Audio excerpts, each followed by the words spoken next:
안녕하세요. 인문학협동조합 장병극입니다. 안녕하세요. 이번에 광주 목포 여행을 함께하게 된 인문학협동조합의 홍덕구입니다.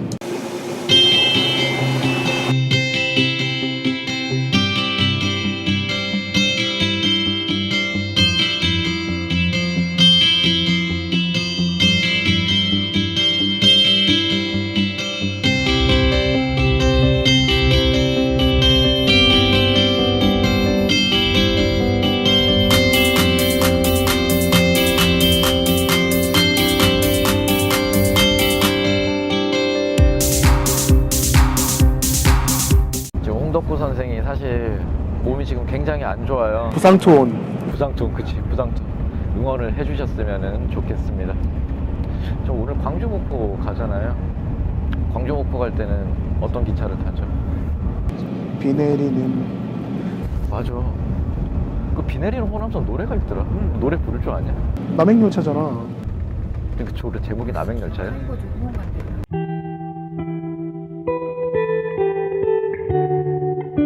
지금 오송역 지나고 있는데요.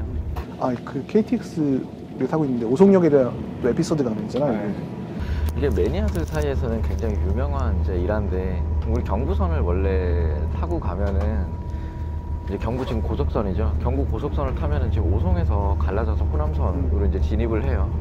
원래 경부선 이제 우리가 이제 KTX가 뚫리기 전까지, 개통되기 전까지 탔던 경부선 같은 경우에는 대전에서 이제 분기를 원래 하거든요. 네, 대전에서 분기를 했었는데 지금 고속선 같은 경우는 오송에서 분기를 하고 있습니다. 이제 충북 지역에서는 그동안 경부선이 지나가는 데 있어서 청주 지역이라든지 이런 곳은 소외됐으니까. 예, 소외된 부분이 있어서 이게 너무 이제 트라우마로 남은 것들도 강했던 것 같아요. 사실 경부선이 이제 개통된 지 120년이 지난 상태이고 그동안에 이 트라우마라든지 이런 것들이 강했기 때문에 어떻게 보면 앞으로 이제 대한민국에서 중심축의 간선 철도 역할을 할 어떤 이 철도는 사실상 경부 고속선인 거죠. 경부 고속선과 그다음 호남 고속선이 이제 중심적인 역할을 할 텐데 여기에서 더 이상 이탈되지 않아야 된다는 생각이 강했던 것 같아요. 그러다 보니까 경부 고속선을 지나는 데 있어서 오송이 반드시 지나가도록, 그리고 오송역을 반드시 역을 만들 수 있도록, 지금 나오는 오송역을 반드시 만들 수 있도록, 그리고 또 포인트가 되는 게 오송에서 호남 고속선을 분기를 시켜서 제2의 대전 같은 것을 꿈꿨던 것. 원래 대전이 한밭이라고 해서 아무것도 없던 곳인데 호남선이 분기가 되면서 굉장히 많이 융성화되었고, 하나이글스의 본것이기도 하지만은, 내가 하나이글스 알지, 하나이글스의 본것이기도 하지만 지금의 대전광역시가 되었던 기반이 되었던 것이잖아요. 자, 저희는 이제 목포에 도착을 했습니다. 나 멀미나. 어지러워. 텔레포트 했더니 토할 것 같아. 왼쪽으로 이제 구도심이 형성되어 있고, 사실 오른쪽으로 이제 조금 더 차로 이제 이동을 하면은 신도심이 이제 있다고 합니다. 오늘 이제 어디로 이제 가면 될까요, 그러면? 우리는 먼저 사실 우리 목포 여러 가지 근대문화유산들을 본 거니까 원도심, 구도시 쪽을 도는 게 좋을 것 같고, 일단은 눈앞에 보이는 목포의 번화가, 목포의 명동이라고 할 수 있는 지역을 한번 가보는 게 좋을 것 같아. 한번 우리 목포의 활기를 한번 느껴볼 수 있도록 한번 저쪽 번화가 쪽으로 가보겠습니다. 네, 그러면 지금부터 말씀하신 대로 그 목포의 번화가, 그 다음에 이제 구도심 쪽으로 이렇게 이동을 해볼 수 있도록 하겠습니다.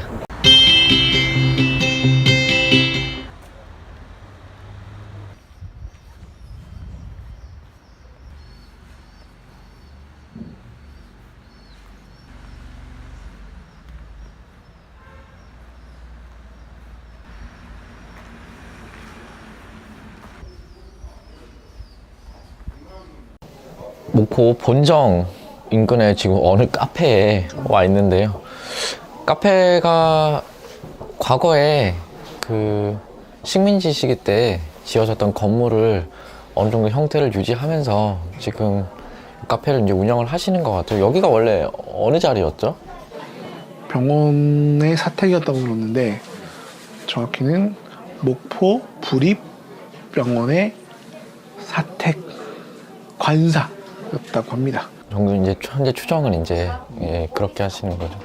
오늘 이제 목포역에서 이제 내려서 이제 구도심 쪽으로, 말하자면은 오른쪽은 목포역에서 내렸을 때 오른쪽이 우측이 신도심으로 향하는 길이라면은 좌측으로 이제 갔을 때 걸어서 이제 5분 이내에 이제 구도심이 이제 쫙 펼쳐지기 시작하는데, 구도심의 활성화를 위해서 원도심이겠죠. 예, 원도심 활성화를 위해서 지자체도 그렇고 현재 살고 계신 주민들도 많은 노력을 하고 있는 것 같아요. 여러분이 의아해 하실 수 있어요. 아니 굳이 왜 죽어가는 원도심을 왜 살려야 되냐, 그냥 죽게 내버려두면 안 되냐, 그리고 신도심에서 잘 살면 되는 거 아니냐라고 생각하실 수 있는데 그게 도심이 한 지역이 죽어버리면 어떤 현상이 일어나냐면 그 슬럼화가 되기 쉽습니다. 그러면 그것이 범죄라든가 여러 가지 사회 문제들의 원상이 되기 쉽고 청소년 탈선이라든지 이런 사회 문제들을 야기하게 되거든요. 그래서 사실은 그 슬럼화된 지역을 낙후된 지역을 슬럼화대로 내버려두지 않고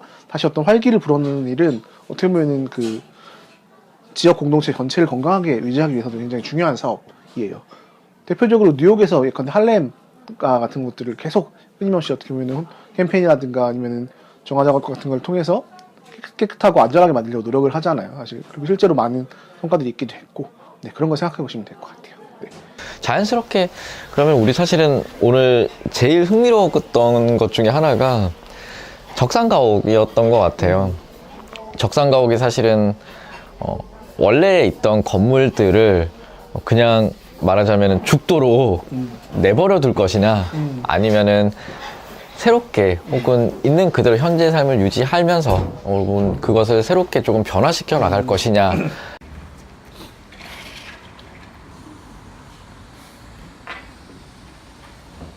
아 여기요? 오래된 건물 같아요. 100년이에요 100년. 100년 여기. 와, 일제강점기 오면 이거 다 일자공단기 다 일자. 중간에 저 보 같은 것들은 예전에 롤전쟁 끝나고 롤전.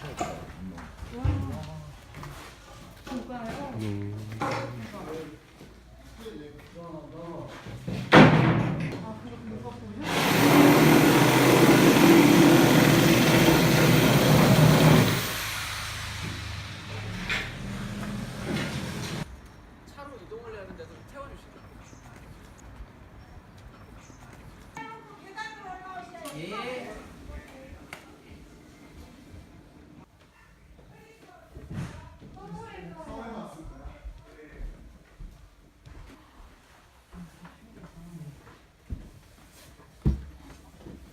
오래됐어도 이제 관리하게 매죠. 맞아요. 이런 나무 집들은 특히 관리해줘야. 교수들이 예. 학생들하고 얼마나 오셨었어. 일본에서요? 그럼요. 교수님들 세 분하고 학생들 일곱인가 분들. 이게 그 독고노무라고 일본 집에 보면 약간 이렇게 반칙을 올려가지고 다담이었구나, 여기가. 다담이었어요. 예. 다 누약자. 예. 엄청 네, 오래됐어. 맞아요. 예. 일본 사람 100년이 넘었을 건데 그게 일본 사람도 가만히 갔어요. 네. 비싸고 고생되니까. 오늘 언제부터 여기 사신 집이라는 게 진짜 대단해. 100년 된 집에 사람이 이렇게 거예요? 100년 넘었죠 이거. 예, 그러죠. 넘었을 것 같아요. 우리 식구도 타보자. 집 비싸. 일단 좀 놀란 게, 그러니까 나름대로 이제 전공이 이제 생명 지식이다 보니까 나름대로 도라에몽 많이 봤단 말이야. 딴 도시들의 경우에는 적산거국이 되게 띄엄띄엄 점으로 존재해. 이렇게, 그러니까 이미 상당히 현대화된 그런 지역에 한두 군데 점점점으로 나눠가는 경우가 많은데, 이 목포는 그냥 거리 자체가 통째로 그 일본식 가옥의 거리가 쫙 펼쳐져 있는 그런 것들이 너무 많아서 좀 놀랐어. 그러니까 이거는 하드웨어는 1930년대, 소프트웨어는 2010년대 이런 느낌이라서 이게 굉장히 인상적이었고, 여기서는 실제로 적산가옥들이 아직도 너무나 쌩쌩하게 현역으로 일을 하고 있는 거야. 집으로서, 상가로서. 적산가옥에 살고 계신 분의 집에 들어가 봤잖아. 근데 그분은 이 집이 100년이 넘었다는 걸 너무 자랑스럽게 생각하시고 지금도 집을 아끼고, 그 목조주택이라는 게 사실 관리가 되게 힘들거든. 쓸고 닦고 계속 페인트칠도 해줘야 되고, 근데 그런 것들을 너무나 수고를 아끼지 않고, 심지어 들었겠지만 2층은 그 목조주택이기 때문에 2층 바닥에 보일러도 못 넣어가지고 그 냉바닥에서 겨울에 주무시면서 그 집을 너무 아끼는 모습, 그런 게 되게 인상적이었어. 한국의 한옥가옥이 전통 한옥가옥이 1층일 수밖에 없는 이유. 그 집에 온도를 못 넣거든. 온도를 나도 그 생각을 전혀 못했었는데 일본에선 다다미 있잖아요. 그래서 이제 2층 이상으로 이렇게 건물을 짓고 유지하는 그런 형식들이 발전을 했다라는 거 굉장히 이제 인상적으로 듣고 또 기억이 나고. 그게 이제 원래는 요정이었잖아요, 그 건물이 이제. 그러니까 각종 연회들을 열고 기생들이 와가지고 이제 기생을 불러서 연회를 한 요정이었는데, 그 이웃집 그 청년이 이렇게 자꾸만 이렇게 창문으로 훔쳐보면서 이렇게 얼마나 궁금했겠어. 이렇게. 그런 건 좀 기억나네. 아이가 이제 보지 못하게 계속 이렇게 이제 문을 닫도록 그렇게 했었다. 하드웨어는 사실은 20, 30년대를 그대로 유지하고 있으면서 소프트웨어는 현재를 유지하고 있더라. 그래서 이제 물론 집이 이제 컴퓨터 치면 오버클럭을 좀 했지. 네. 현대식으로 좀 고치기도 하고 미닫이 문을 없애고 요즘 현대식 문을 바꾸기도 하고 도배도 하고 했지만 여전히 뼈대 자체는. 그렇게 이제 그대로 유지를 하고 있다. 그래서 집이 일을 하고 있다라고 이제 아까 이제 얘기했었잖아. 그래서 이제 집이 일을 하기 위해서는 끊임없이 사실은 유지 보수가 필요한 건데 사실 우리가 오늘 적산가옥을 의도치 않게 실제로 그 원래의 틀, 그러니까 기둥 자체를 볼 수 있는 흔하지 않은 기회를 얻었던 것 같아. 그런 일을 하시는 분. 아까 그 혹시 명함 받았잖아. 어떤 일 하시는 분이었어? 아까 들은 바로는 그러니까 목재 조각 같은 경우에서 목재 형태에 대해 잘 아시는 거야. 그래가지고 이분이 지금 어떤 일을 하시냐면은 적산가옥들을 수리하거나 리모델링하는 일을 하고 있죠. 왜냐면 적산가옥은 대부분 목재로 만든 게 많거든. 그래서 그분이 아까 해주신 얘기 중에 되게 인상 깊었던 게 이 지역의 그 적산가옥 중에서 삼나무를 쓴 가옥이 많다. 아, 굉장히 기억에 남아. 근데 뭐냐면 삼나무는 조선, 그러니까 한국에서는 거의 안 나거든. 북쪽 지방 가야지만 겨우 볼 수 있는 나무인데 그 삼나무가 어디서 왔냐라고 하면은 러일 전쟁 이후에 러시아 쪽으로부터 들어온 나무일 거라는 거야. 그게 진짜 놀라운 것 같아. 이게 역사를 공부해서 아는 게 아니라 그 집의 그 나무 재질이라는 또 물리적인 것들을 보고 추론을 해내는 거잖아. 그게 엄청난 전문가의 포스가 느껴지니. 역사를 굳이 글로 배우지 않고 살아있는 현재 일을 하고 있는 가옥을 통해서 역사를 파악할 수 있는 그런 방법도 사실은 우리는 공부하는 사람들 입장 혹은 역사에 많은 관심이 있는 사람들 입장에서는 조금 참고해 볼 수 있을 만한 부분이 아닌가 그런 생각을 했어요. 권력이라는 것은 과연 어떤 것인가에 대해서 사실 여러 가지 분면에서 얘기를 할 수 있는데 우리가 사실은 오늘 일본 영사관이 어느 위치에 있는지를 보고 권력이라는 것을 시각적으로 공간적으로 다시 한번 생각해 봤던 것 같아. 일본 영사관에서 제일 기억에 남았던 건 어떤 거였어? 그 목포 근대 역사관이나 아니면 이운동 정원 우리가 둘 다 가봤지만 공통점이 뭐야? 어디 있어? 고지대에 있지.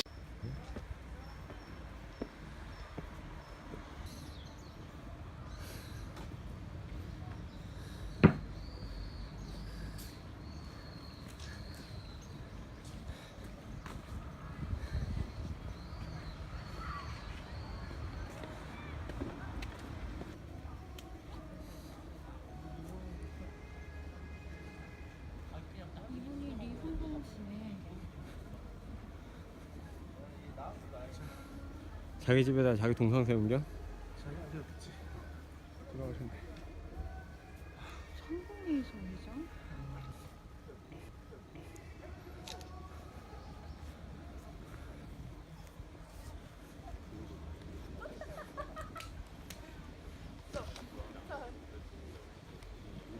맞아. 이게 목포 시내를 한눈에 바라볼 수 있는 지금 관광하는 사람 입장에서는 정말 좋은 사진 찍기 좋은 포인트인데 자고로 부자들과 또는 권력 있는 자들은 높은 데서 살고 싶어해.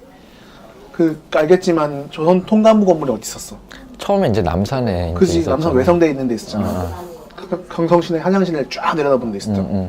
국일본 영상관도 자리 보니까 목포 시내를 쫙 내려다볼 수 있는 자리더라고. 더구나 그 빨간 벽돌 건물이잖아.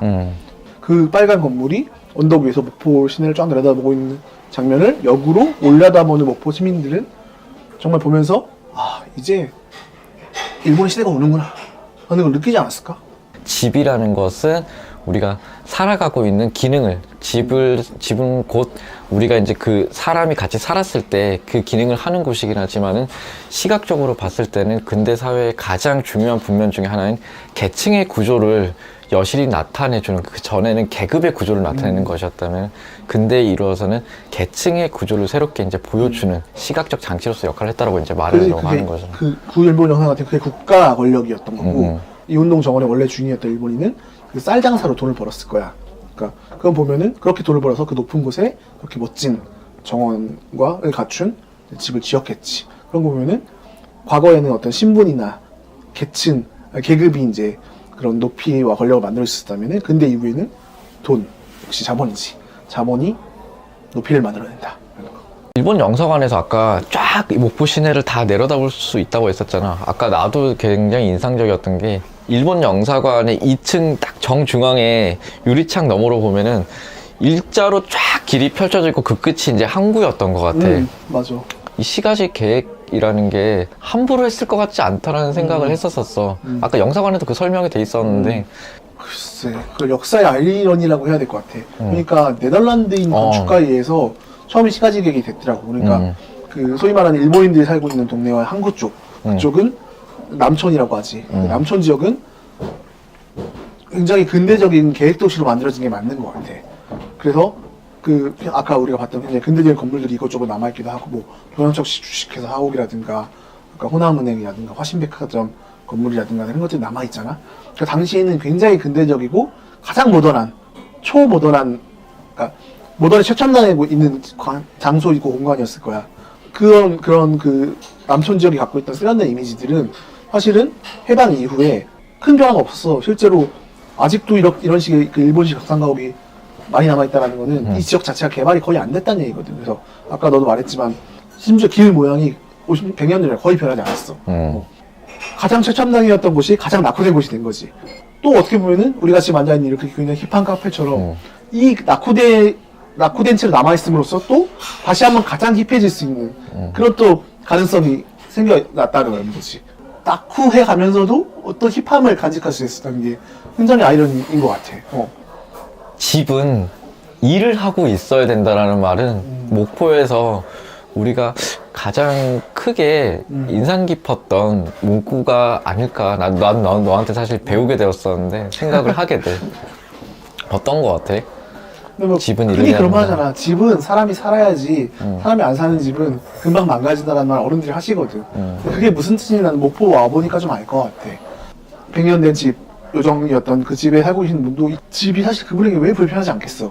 난방도 들어오지 않고 사실 그 계단도 좁고 가파르고 이런 집에서 살지만, 하지만 그분이 그렇다고 해서 자이나 레미안에 살고 싶어서를 욕망하지 않는단 말이야. 그러니까 그 욕망의 지점이 좀 다른, 그러니까 우리 대도시에 살고 있는 우리와는 좀 다른 지점들이 있는 것 같아. 격상가옥이라는 것은 잔재 혹은 청산의 대상이 아니라 과거와 현재, 미래를 이어줄 수 있는, 끊임없이 재사용되고 다시 이야기되면서 서로 이어줄 수 있는 매개 장소로서 유효하고, 현재에도 우리가 다양한 가치를 가지고 있는 사람들이 서로 삶을 살아가는 데 있어서 그 집 자체가 기능을 하고 일을 해나갈 수 있는 그러한 분면으로서 우리는 생각해 볼 수 있다라는 정도로 생각을 다시, 사실 실제 현장에 와서 생각을 다시 한번 해봤던 것 같아.